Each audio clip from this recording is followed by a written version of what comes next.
네, 여러분 반갑습니다. 오늘 제가 드릴 말씀은 컴퓨터 비전에 대한 아마 여러분들 많은 분들이 아마 컴퓨터 비전에 대해서도 알고 계신 분도 계실 거고 또 그렇지 않은 분도 계실 것 같습니다. 그래서 일단은 컴퓨터 비전에 대한 뭐 개괄적인 소개를 좀 드리고 그 다음에 딥러닝이 최근에 해진 컴퓨터 비전하고 굉장히 밀접한 관계를 갖고 있습니다. 그래서 컴퓨터 비전에 대한 이제 그 관점에서 딥러닝이 어떤 역할을 하고 어떤 추세를 지금 보이고 있고 앞으로 어떻게 될 건가를 조금 전망해 드리고 그리고 그 중에 하나의 예로서 저희가 최근에 그 개발하고 있는 아까 방금 이제 우리 고 대표님이 말씀을 하신 그런 그 영상 초해상도와 관련된 그 이미지 슈퍼 레졸루션에 관련된 얘기를 잠깐 하는 걸로 하겠습니다.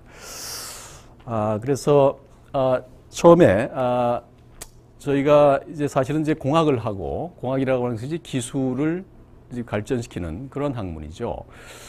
그래서 지금까지 기술이 발전돼 오는 그러한 전체적인 흐름에서 볼 때 기술의 발전이 뭐냐라고 하면 지능 관점에서 우리가 얘기를 할 수 있을 것 같아요. 예를 들면 지금 보시는 것 같이 이제 어떤 도구가 우리가 인류가 이렇게 개발하면서 생활의 편리성을 위해서 이제 많이 사용하고 있는데 청소 도구의 예를 들면 빗자루를 처음에 아주 간단하게 만들어서 사용하다가 진공 청소기라는 게 처음에 발견이 되죠.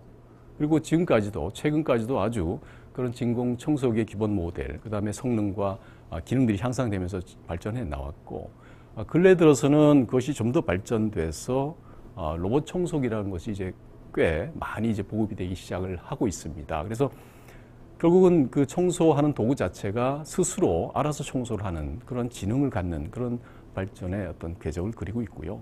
마찬가지로 우리가 그 운송수단의 관점에서도 보시면 뭐 아주 예전에 이제 마차를 탔지 않습니까? 그리고 나서 처음에 이제 포드 자동차가 이제 개발이 되고 나서 지금까지도 계속 그런 구조 하에서 엔진이라든지 여러 효율이라든지 편의성이라든지 것이 발전해 나오고 최근에는 잘 아시다시피 스스로 운전을 해가는 자율주행 자동차가 이제 거의 상용화의 눈앞에 오고 있는 것 같습니다. 그래서 우리 주위를 돌아보더라도 이런 예 말고도 굉장히 다양한 예에서 우리가 다루는 도구나 기구들이 점점 사람의 어떤 그런 의도나 그런 요구를 스스로 알아서 파악을 하면서 스스로 이제 우리가 원하는 어떤 목적들을 수행해 나가는 그런 진화되는 쪽으로 지금 계속 발전하고 있다. 이렇게 볼 수가 있겠죠.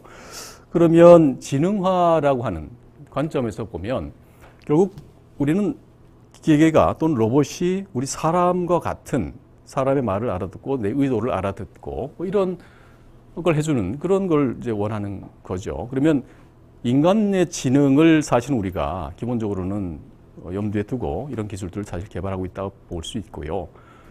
그런데 인간의 지능은 실질적으로 우리가 외부 환경들에서 얻어지는 그러한 센서리 정보, 감각 정보를 결국 뇌에서 이제 처리를 하면서 그 해당하는 이제 판단과 행동을 하게 그렇게 되는 거죠. 그래서 센싱, 그 다음에 처리, 판단, 뭐 이런 것들이 결국 지능의 기본 요소가 되는데, 센서 정보 중에서 우리가 오감이라고 하는 정보 중에서 시각 정보가 전체 정보의 한 80% 이상이 된다고 합니다. 그래서 굉장히 중요한 정보라는 거죠. 그래서 컴퓨터 비전이라고 하는 이제 학문은 사실은 그래서 인간이 뇌에서 눈을 통해서 들어온 시각 정보를 어떻게 처리를 해서 어떻게 이렇게 인지를 하고 상황 판단을 하고 어떤 거기에 맞는 액션을 할 수 있도록 하느냐 하는 데 대한 퀘스천부터 시작을 한 겁니다. 그래서 컴퓨터를 가지고 결국 카메라에서 들어온 영상을 컴퓨터를 가지고 우리 뇌에서 하는 그런 처리, 인지적인 처리를 어떻게 할 수 있을까 하는 것을 연구하는 학문이 결국 컴퓨터 비전이고요. 지금 예에서 보듯이 이제 오바마 영상이 들어왔을 때 사람은 눈으로 보고 뇌에서 판단해가지고 이것이 사람이구나.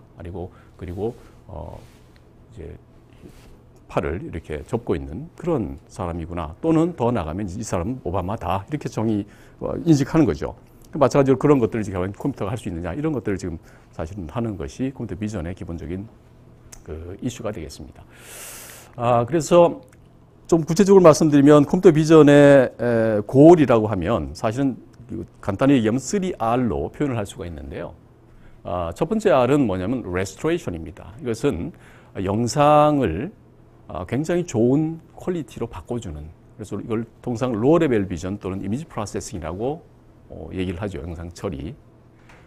그 다음에 R은 reconstruction이라고 합니다. 이것은 예를 들면 우리가 이제 시각적으로 보는 이 공간은 사실 3차원적인 공간이거든요. 3차원적인 데이터가 있단 말이죠. 서페이스가 있고 그 구조가 있고. 그래서 실제 사람은 두 눈을 가지고 이렇게 영상을 받아들이지만 실제로 3차원적인 정보를 뇌에서 구성을 하고 있단 말이에요. 그래서 그런 것들을 어떻게 3차원적인 정보를 다시 우리가 복원할 수 있을까?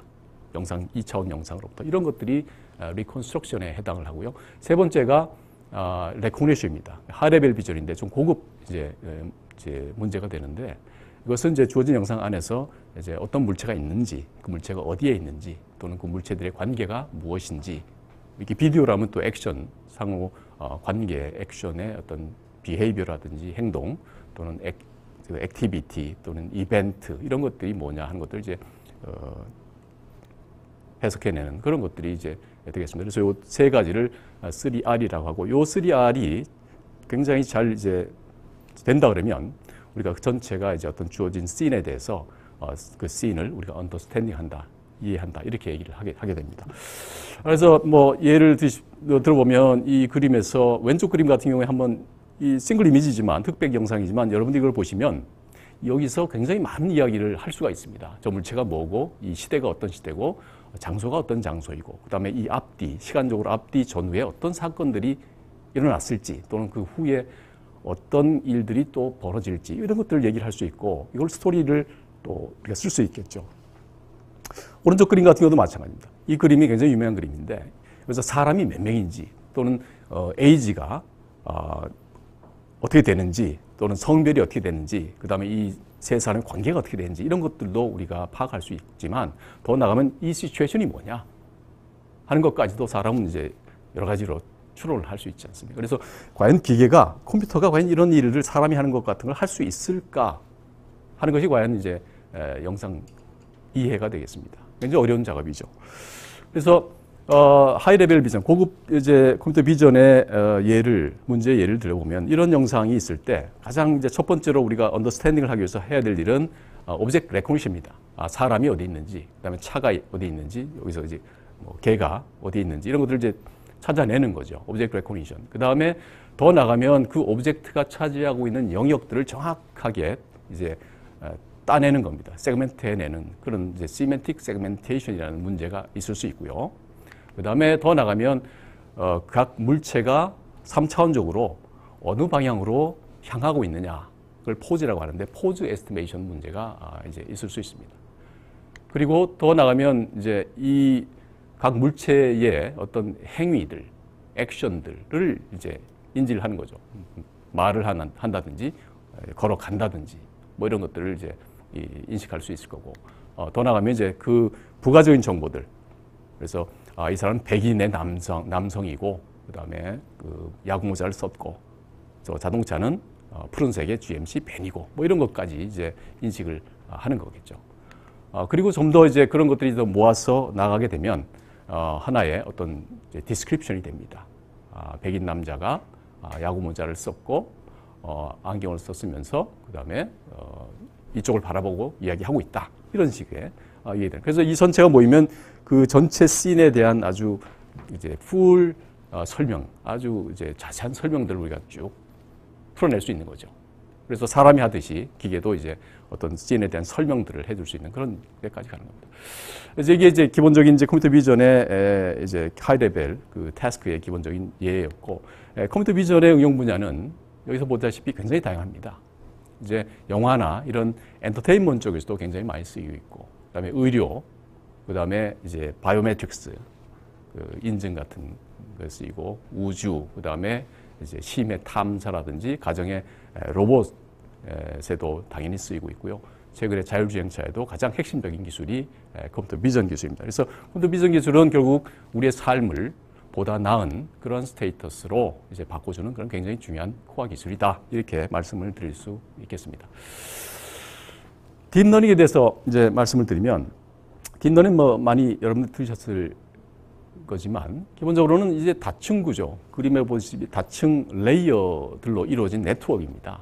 그 네트워크인데, 그 네트워크가 결국 인간의 그 뇌의 뉴런의 그런 프로세스를 모방하는 그런 이제 구조를 갖고 있고, 따라서 이런 구조를, 네트워크를 학습을 시키면 결국 고차원의 데이터 분석이라든지 인식이 가능해지는 거죠. 인풋으로 이미지를, 저런 이미지를 넣으면 이제 저것은 이제 아우디 A7이다. 이런 답을 내는 그런 클래시피케이션을 해주는 네트워크를 이제 학습을 해주면 그렇게 되게 되겠습니다. 딥러닝은 사실은 이제 아까 우리 고 교수님 말씀하셨지만 제가 이제 유학 갈 때 1980년도에 그 80년대 말에 사실 유학을 갔는데 그때 한창 뉴럴 네트워크가 인기 이제 최고였습니다. 그때 저도 뉴럴 네트워크를 이제 공부를 좀 했고요.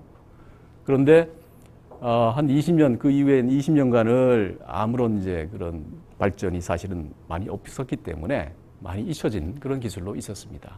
그리고 2006년에 이제 토론토 대학의 힌튼 교수가 중요한 논문 하나 발표를 했고, 2012년도 돼서 힌튼 교수 팀이 그 이미지넷 챌린지라고 하는 그 컴퓨터 비전에서 영상 인식을 하는 챌린지에서 우승을 하면서 2등하고 격차를 굉장히 많이 냈습니다. 브렉스루라고 지금 얘기를 하는데 그것을 기화로 해가지고 이후에 굉장히 많은 분야에 지금 딥러닝이 폭발적으로 지금 응용되고 있고 엄청난 결과를 내고 있어요, 사실은. 그래서 보시다시피 물체 그 검출이라든지 얼굴 인식이라든지 휴먼 포즈 에스티메이션이라든지 그다음에 시멘틱 세그멘테이션, 뭐 문자 인식 뭐 이런 것까지 안 하는 분야가 없을 정도로 모든 분야에 지금 하고 있고, 실질적으로 페이스 레코니션 같은 예에서 보면 2014년도에 이미 사람이 그 인식하는 능력을 넘었어요. 그 다음에 2015년도에는 이제 이미지 넷 챌린지에서 2012년 챌린지에서 한 3년 지난 거죠. 그때 이미 사람의 능력을 뛰어넘었습니다. 2016년도에 알파고가 이제 이세돌하고 이제 시합을 했는데 이미 그 전에 비전 쪽에서는 이 딥러닝의 그런 파워가 굉장히 무궁무진하다 하는 것을 이미 알고 있었습니다. 그래서 딥러닝과 컴퓨터 비전의 이제 만나면 사실은 이제 컴퓨터 비전의 문제로부터 딥러닝이 사실은 이제 시작됐다 이렇게 보시면 되고요. 이미지넷으로부터 이제 그것이 폭발적으로 나왔기 때문에. 근데 왜 2012년이냐 하는 것은 기본적으로는 세 가지가 그 시점에 딱 맞아떨어졌다는 것이 중론이고요. 첫 번째는 라벨링된 빅데이터가 존재했다. 그것이 바로 이미지넷이거든요. 이것이 이제 1200만 장의 이미지를 1000개의 카테고리로 다 일일이 라벨링된 그런 데이터가 있었기 때문에 학습이 가능했던 거고, 그 다음에 컴퓨팅 파워가 그때의 GPU가 특별히 2008년에서 2015년 사이에 GPU의 그런 성능 변화를 보면 그 텔사프롭 같은 경우에는 지금 한 800배 가까이 폭발적으로 증가했어요. 컴퓨팅 파워가.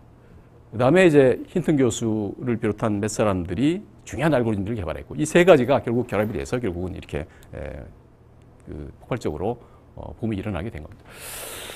그래서 이 딥러닝의 이제 트렌드를 한번 보시면 여러분들이 그 2012년도에 기점을 해가지고 그 이후부터 계속 트렌드가 지금 이제 나온 걸 알 수 있죠. 그래서 폭발적으로 지금 늘고 있고요. 재밌는 것은 그걸 지역적으로 우리가 그 딥러닝, 딥 뉴럴 네트워크의 그런 관심도를 한번 그 보시면 아주 재밌게도 대한민국이 제일 높습니다. 그 다음에 이제 싱가포르, 뭐 홍콩, 중국 이렇게 나오죠. 그래서 그 이유는 여러 가지 있겠지만 일단 아마 이세돌과의 대결이 상당히 영향을 미쳐서 사회적으로도 관심이 많이 높아졌던 것 같고, 또 하나는 한국 사람들이 굉장히 테크에 굉장히 이제 관심이 많고 수월한 그런 조건을 갖고 있기 때문에 그렇지 않나 하는 생각을 해봅니다. 관련해서 이 딥러닝의 붐이 결국 그 컴퓨터 비전의 붐으로 이루어지는데, CVPR이 이제 현재 전 세계에 가장 영향력이 있는 컨퍼런스입니다. 컴퓨터 비전 앤 패턴 레코니션인데, 이 그래프에서 보시지 왼쪽 그래프는 참가자 수인데 2002년도에 2,000명이 안 되던 참가자가 2005년도에 3,000명이 됐고, 2006년도에 3,500명, 작년에 5,000명, 올해 6월 달에 열렸는데 6,500명이 모였어요. 폭발적으로 늘고 있고요. 한 컨퍼런스에. 페이퍼 수가 올해 3,500편 가까이가 서미션 됐습니다. 이 폭발적으로 늘었다는 것이 이제 딥러닝의 아직 영향력이 엄청나다는 걸 볼 수 있고, 또 한 가지는 올해 CVPR의 후원 기업의 수가 150개예요. 전 세계에서. 웬만한 기업이 다 들어왔다는 얘기예요. 엄청납니다. 보시다시피 뭐 아마존부터 시작해서 뭐 중국의 웬만한 스타트업까지 다 들어왔어요. 그러니까 이게 갈수록 더 커지고 있습니다. 내년 한 뭐 200개 넘을 것 같고요.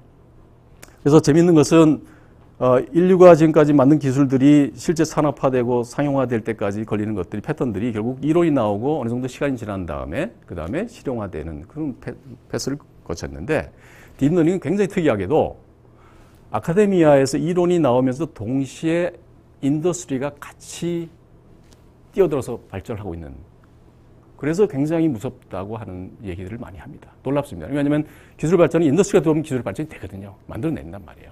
메이킹 한다고. 그래서 이게 동시에, 그 다음에 지금 미국이나 유럽이나 또는 중국, 홍콩, 싱가포르의 대부분의 학교 교수들이, 머신러닝, 비전, 컴퓨터 비전 교수들이 대부분 다 인더스트리 지금 가 있어요.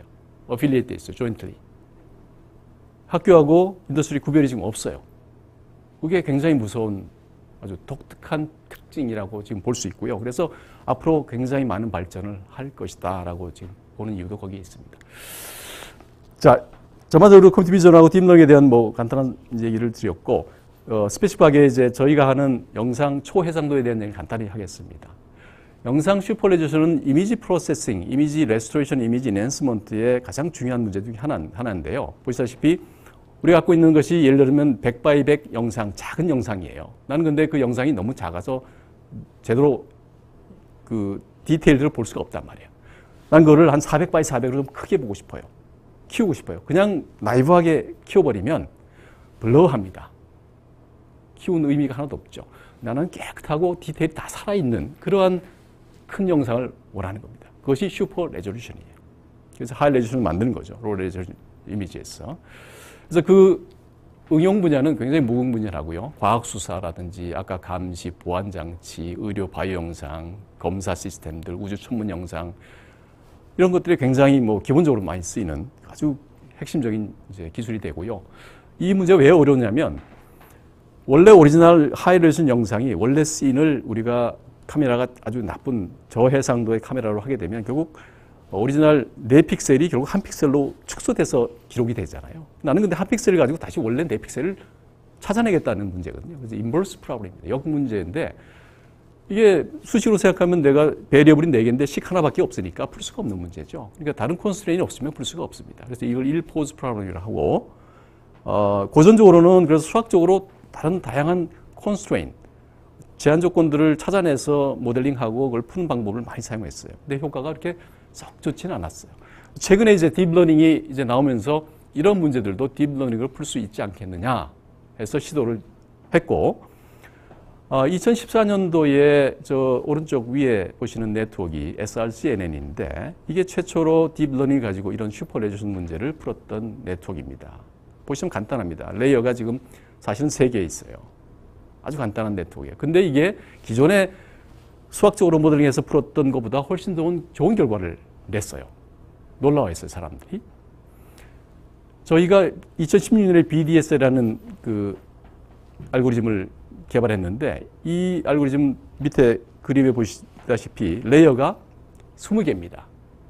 SRCN이 4개였던 것이 20개가 늘어났어요. 굉장히 깊어진 거죠. 깊어졌다는 것은 캐패시티가 굉장히 콤플렉시티가 커졌다는 거고, 이것은 굉장히 복잡한 함수를 배울 수 있다는 얘기입니다. 그리고 밑에 빨간 선이 있는데 그것은 스킵 네트워크라고 해가지고 콘스탄트 값들을 그대로 통과하지 않고 그대로 빼줌으로써 그 네트워크 자체가 학습이 굉장히 쉽도록 하는 그런 특별한 기능을 갖고 있습니다. 저희가 최초로 제안한 건데, 그래서 이런 굉장히 깊은 네트워크를 최초로 제안해서 기존의 방식보다 굉장히 월등한 그 성능을 보여줬어요. 그래서 이게 굉장히 지금 거의 그 이쪽 분야에서는 현재까지 아주 세미날 항목입니다. 모든 사람이 지금 다 보는 그러한 논문이고 이제 알고리즘입니다. 그 다음 해에 저기 2011년 작년에 이 BDSR을 조금 더 개선하고 확장해서 이제 EDSR이라는 이제 시스템을 이제 개발했는데요. 이 시스템은 보시다시피 레즈블락이라고 하는 그 파란색 블락인데 레즈블락이라는 기본 블락들이 32개가 있습니다. 그 레즈블락 안에는 그 밑에 보시다시피 분홍색 컨볼루션 레이어가 2개가 있습니다. 총 64개의 컨볼루션 레이어가 있는 거죠. 아까 BDSR은 20개의 레이어가 있었는데 이건 64개의 레이어가 있어요. 그러니까 3배 이상 더 깊어진 거고 또 각 레이어의 채널들이 BDSR은 64개인데 이건 256개의 채널이 피처가 있습니다. 그러니까 훨씬 더 복잡해지고 깊어진 시스템입니다. 이거를 학습하는 게 쉽지 않은 문제고 이 학습하는 기법들을 저희가 굉장히 잘해서 굉장히 좋은 성능을 만들어냈습니다. 그래서 이 EDSR 시스템이 그 작년에 NTIR이라고 하는 그 슈퍼레이션 챌린지가 처음 열렸습니다. 그래서 이때 한 20팀이 출전했는데 저희가 이제 가장 좋은 성능으로 우승을 했죠. 그래서 보시다시피 이 좋은 결과를 냈고 그 결과를 잠깐 보시면 왼쪽에 지금 세 영상이 있고 이게 원본 영상입니다. 그거를 예를 들면 저거를 4분의 1로 축소를 했다가 다시 원본으로 복원했을 때 저 원본하고 얼만큼 같으냐를 가지고 우리가 평가를 할 수가 있겠죠. 그래서 저 노란 네모만 우리가 따서 한번 보면 그 HR이라고 하는 것이 원본 그 하이레졸루션 영상입니다. 그리고 왼쪽에 바이큐빅, A+, SRCNN, BDSR 한 것들이 4분의 1을 줄였다가 다시 같은 크기로 복원했을 때 영상이죠. 그래서 보시면 바이큐빅은 아주 간단한 그 수학적인 모델로 하는 거고 A+, SRCNN은 그 전에 기존 방법이고 BDSR이 재작년에 저희가 이제 개발한 거고 EDSR이 최근에 개발한 건데 보시면 훨씬 더 깨끗한 그 슬라이드들이 살아있는 걸 알 수 있습니다.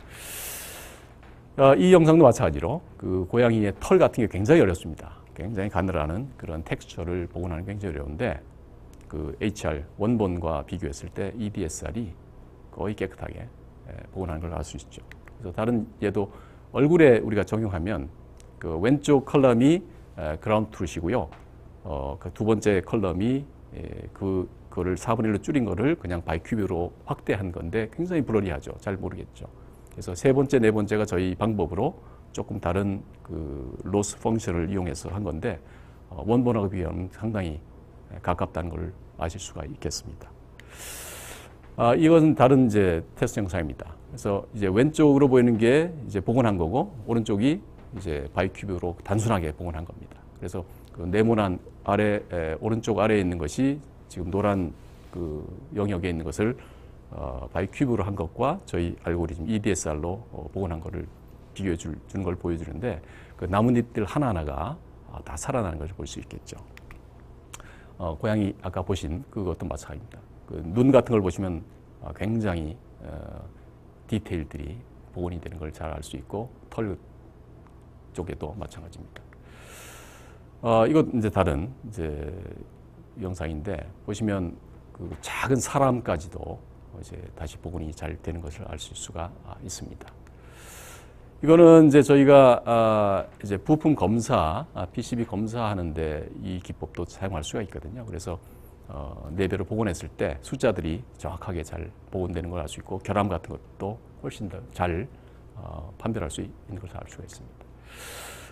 저희가 이제 2배, 3배, 4배까지 확대를 해봤고요. 근데 이것이 어디까지 가능할까 사실 궁금하지 않습니까? 원본 영상을 내가 2배 줄이고 4배 줄이고 16배 줄이고 32배 줄이고 어디까지 했을 때 원본으로 우리가 올려주면 우리가 사람이 봤을 때 그럴듯하게 보이느냐 사실 궁금합니다. 그래서 저희가 한번 실험을 해봤어요. 그래서 원본 영상을 8분의 1로 줄이면 그 왼쪽에 있는 것 같은 조그만 영상이 됩니다. 그거를 이제 오른쪽의 크기로 이제 키워주는 거죠. 8배를 키워주는 거죠. 8배라고 해서 한 변의 비입니다. 그러니까 면적으로는 64배가 되는 거예요. 그래서 바이큐빅은 저렇고 오른쪽이 EDSR 알고리즘이고 16배를 줄인 것을 이제 복원하면은 바이큐빅은 좀 흐릿한 것을 보실 수 있고 오른쪽 EDSR은 굉장히 그래도 디테일이 살아있는 걸 알 수 있고 32배, 64배. 64배는 거의 점 같은 영상이죠. 그 점 같은 영상에서 이제 저렇게 큰 영상으로 이제 확대를 하는 건데 보시면 뭐 디테일이 많이 사라졌어도 저 사람 얼굴 같은 경우에 눈 같은 건 여전히 우리가 알 수 있고, 만약에 얼굴 인식을 만약에 적용한다 하면 원본 저렇게 작은 영상에서는 얼굴 인식이 될 수가 없죠. 디텍션도 안 되고. 그렇지만 저렇게 키워놓고 우리가 디텍션 한다 그러면 충분히 사람 얼굴이 디텍션 되고 인식도 아마 가능해질 겁니다. 그래서 굉장히 다양한 용도에 지금 쓸 수 있는 그런 기술이고, 결론을 이제 말씀을 드리면 최근에 한 5, 6년 사이, 2012년부터 뭐 18년이니까 5, 6년 사이에 딥러닝 자체도 굉장히 많이 발전했고, 특히 컴퓨터 비전이 획기적인 이제 브렉스루들을 많이 보여주고 있습니다. 여러 가지 문제에서. 그리고 또 다양한 문제가 새로 생기고 있고요. 특히 영상 개선, 로레벨 비전에서도 이런 발전이 획기적으로 많이 일어나고 있고요. 그래서 최근에 저희가 영상 초해상도를 지금 말씀드렸지만 이외에도 딥러닝이라든지 디노이징이라든지 그 하이 HDR 같은 문제도 저희가 이제 다루고 있는데 굉장히 많은 발전을 보고 있습니다.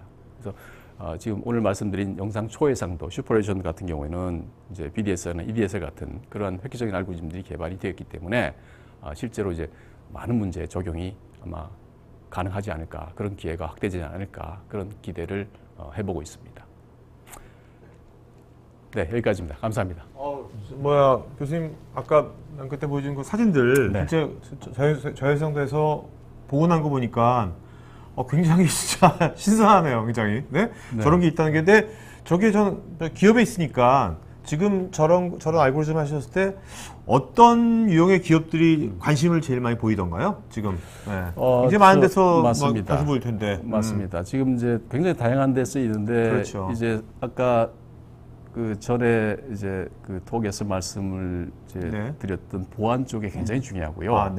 왜냐하면 보안 카메라가 있지만 그것이 굉장히 하이 레졸루션 영상이라 하더라도 대상 물체가 만약에 50m, 100m 떨어져 버리면 얼굴의 사이즈가 픽셀 사이즈가 굉장히 작습니다. 그러면 디텍션이나 인식을 하기 어렵죠. 그럴 때는 결국은 소프트웨어적으로 그 영역을 슈퍼레이션으로 키워주지 않으면 할 수가 없고요. 그 디텍션 이제 검사 이제 분야에서도 마찬가지고요. 그다음에 최근에 방송이나 미디어 또는 TV 쪽에서도 콘텐츠들이 지금 TV가 4K, 8K도 넘어가고 있는 상황인데 콘텐츠가 없어요. 예전에 50년대 우리가 그렇죠. 잘 보던 맞아요. VHS 그 필름들 영화나 이런 것들을 볼 수 없잖아요. 4K나 8K를. 그걸 변환시켜 줄 수 있다면 굉장히 많은 그런 서비스 가능성이 존재하는 거죠. 방송에서도 마찬가지고. 그러니까 이것이 저도 아까 저 보면서 지금 말씀하신 그런 여러 가지 것도 생각했거든요.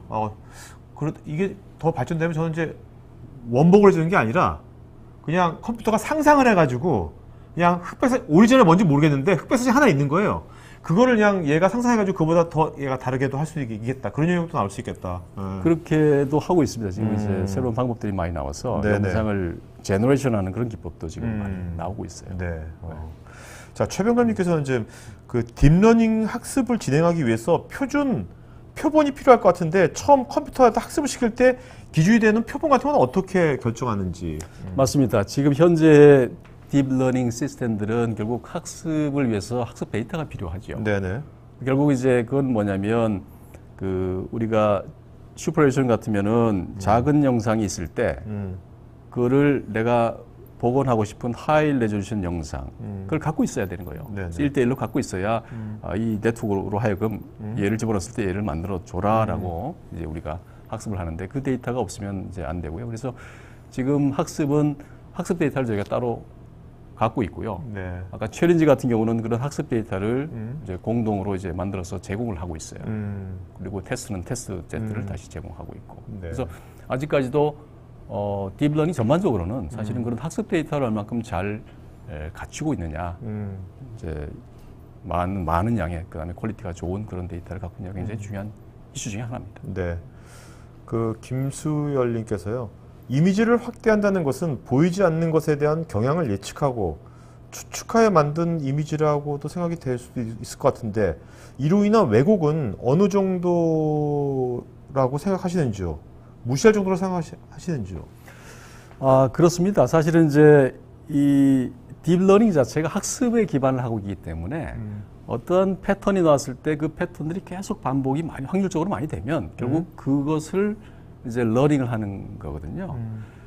그래서 실제로 이제 왜곡이 될 수도 있습니다. 맞습니다. 근데 그것을 평가하기 위해서는 우리가 테스트 셋에서 테스트 영상을 줬을 때 이 시스템이 만들어내는 영상이 이거의 원래 영상하고 얼만큼 같으냐를 지금 매저를 하게 돼 있어요. 네. 이제 그 매저가 여러 가지가 있는데 뭐 원본하고 1대1 픽셀의 값들을 비교해 가지고 전체 에러를 이제 썸하는 그런 민스퀘어 에러라든지 또는 PSNR이라든지 이런 걸 쓰기도 하고 또는 다른 사람의 휴먼 퍼셉션의 관점에 이제 매저를 하는 그런 매트릭도 있고요. 그래서 그런 걸 통해서 사실 이 알고리즘이나 이 시스템이 얼만큼 그 에러를 줄 수 있는가, 정확한가를 사실 검증을 하고 있죠. 네.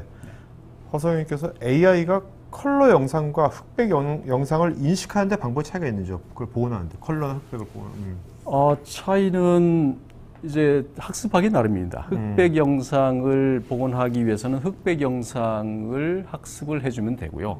컬러 영상은 컬러 영상을 학습을 해주면 됩니다. 네. 한국님께서는요, 가상 이미지를 만든다는 것을 보면 겐 알고리즘을 사용한 건지요? 지금은 간 알고리즘을 직접적으로 사용하지 않는데 그거를 로스 펑션에서 지금 몇 가지 변형을 해서 사용하고 있습니다. 아까 이제 여자 얼굴을 변형했을 때 두 가지를 결과를 보여줬는데 하나는 간 이제 기법을 좀 사용한 거고 간 기법을 사용하지 않은 걸 보여주는데 간 기법을 사용하면 훨씬 더 정교하게 나오는 경향이 있습니다. 요즘 이런 AI 분위되면서 특히 이제 기업들은 우리가 레이블링된 데이터가 정말 없다 뭐 그런 말 많이 하잖아요. 맞습니다. 많이 하는데 네. 지금 그렇게 그 이미지를 제너레이트하는 뭐 그런 뭐 AI를 많이 활용한다면 우리가 그런 것을 극복할 수 있을까요? 그게 지금 딥러닝, 머신러닝 쪽에서의 이슈인데요.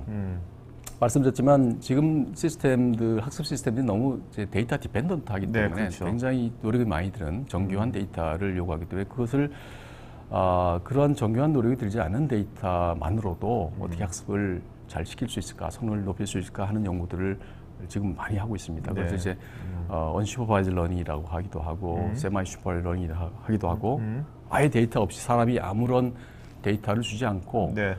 시스템이 스스로 알아서 이볼루셔너리 그러니까 우리가 아이들도 사실은 스스로 트라이 앤 에러를 통해서 성장하면서 배우지 않습니까? 그러니까 그러한 시스템에 대한 연구도 꽤 많이 하고 있어요. 네. 그래서 앞으로는 그런 이제 효과적인 아마 기술들이 곧 많이 나올 걸로 예상을 네. 하고 있습니다. 저는 아까 교수님이 맨 처음 말씀하셨을 때 이제 원래 그동안 이제 뭐 이렇게 이 산학 협력이라는 거 잘 안 됐잖아요. 많은 사람이 항상 기업 입장에서 답답했거든요. 네. 학교가 왜 이렇게 우리랑 안 맞지? 뭐 그러는데 지금 말씀하신 것처럼 이 딥러닝 분야는 오히려 이제 브레이크 스루를 이제 대학에서 먼저 그죠? 힌튼 교수가 먼저 맞습니다. 했고 네. 기업이 이거 바로바로 적용하고 지금 어떻게 보면 우리나라가 지금 인재 부족하다 그러는데 딥러닝 쪽에 이 AI 쪽에 정말 우리나라에서 이 산학 모델을 잘 만들면 그런 것을 좀 많이 좀 보완할 수 있지 않은가 생각도 들어요. 네. 맞습니다.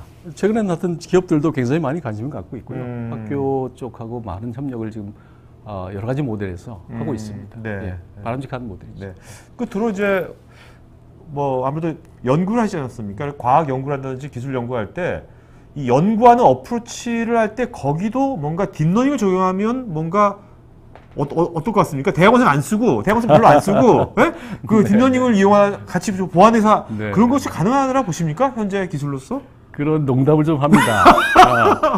이제 결국 네. 우리 연구라는 것도 네, 그렇죠. 어떻게 보면은 많은 데이터, 논문을 읽고 네. 또 기존의 아이디어나 기술들을 다 섭렵하고 사실은 애던하거나 또는 결합하거나 이런 것들을 네, 많이 네, 하지 그렇죠. 않습니까? 네, 네. 그러니까 그런 것들도 사실은 이제 결국 딥러닝을 통해서 많은 기존의 기술들이나 어떤 아이디어를 스스로 우리가 키워드만 주면 자기가 네네. 논문을 쓸 수도 있고 또는 실험도 할 수도 네네. 있고 하지 않을까 하는 생각도 그런 날이 올까요? 오지 않았으면 좋겠습니다. 오지 않았으면. 알겠습니다. 자, 오늘 마지막 세션에서는요, 허성희님한테 의료인공지능 책 보여드리겠고요. 여러분 설문지 방송에 설문에 좀 해주시면 저희가 나중에 더 좋은 방송 만드는데 반영할 테니까 설문에 응해주시면 좋겠습니다. 자, 교수님 마지막 한 말씀 할까요? 네. 네. 하여튼 반갑습니다. 여러분들 그 방송으로 만나 뵙지만 많은 이제 이쪽 분야에 좀 관심을 가지시면 많은 찬스들, 여러 가지 기회, 비즈니스 찬스든 아니면 연구자로서 찬스들이 많을 것 같습니다. 지금 중국 이나 다른 외국에서 이런 그 여러 가지 트렌드를 보면 우리가 조금은 많이 노력을 하면은 저희도 많은 찬스를 가질 수 있지 않아 그런 생각을 하고 있습니다. 네, 알겠습니다. 고맙습니다. 네. 자, 오늘 여기 마치겠고요. 여러분들 다음 주와 다다음 주 똑같이 금요일 오후 3시에 이제 제조업에 좀 이렇게 국한돼 가지고 저희가 이제 인공지능에 대한 전세 알아볼 거니까 제조업에 있는 분들은 많이 참여하면 좋을 것 같습니다. 자, 이걸로 방송 마치도록 하겠습니다. 고맙습니다.